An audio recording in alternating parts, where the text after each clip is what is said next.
Di lang Marcos at Duterte ang magtutuos sa 2028.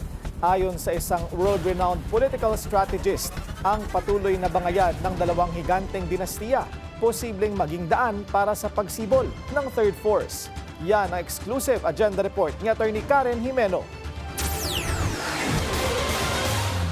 Ang dalawang political dynasty raw ng mga Marcos at Duterte ang huhugis sa politika sa darating na 2028 elections.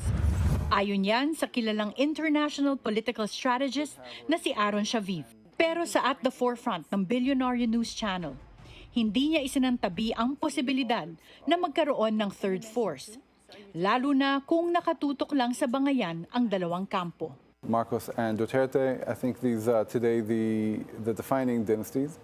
I also think because of the dynamic between the two, there's an opportunity for a third force to really rise in 2028. If the two sides are focused on each other and they lose sight of what's really important to the voters, I think that's a platform, a healthy platform, for a third force to rise and to make a real dent in 2028. Isa rin anya sa mga huhubog sa magiging takbo ng halalan sa 2028 ay ang pagtugon ng administrasyon ni PBBM sa flood control scandal. I think the government today has a chance to take responsibility and take very decisive action.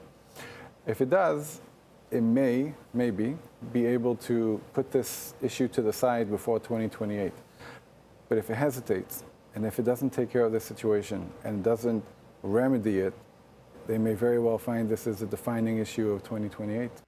Dagdag ni Shaviv, may mga bagay din na malaki ang magiging impluwensya kung sino ang mangungunang kandidato sa 2028. Picking a good VP candidate would be crucial, and corruption and transparency. I think those are the main issues that really have to be addressed. At sa mga gustong tumakbo bilang Pangulo o Pangalawang Pangulo, dapat anya ay ngayon pa lang naghahanda na sila. I think what's definitely true is that the 2028 elections are being shaped today. So in fact, if you're a senior candidate who's thinking about running in 2028, if you haven't started your campaign already, then you're too late.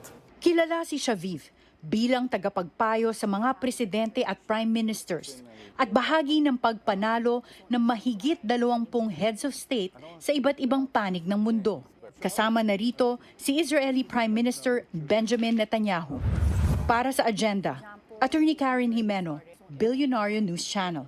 Manatiling nakatutok sa Billionaire News Channel, sumubaybay sa aming social media accounts at mag-subscribe sa aming YouTube channel para sa mga eksklusibong balita at storya.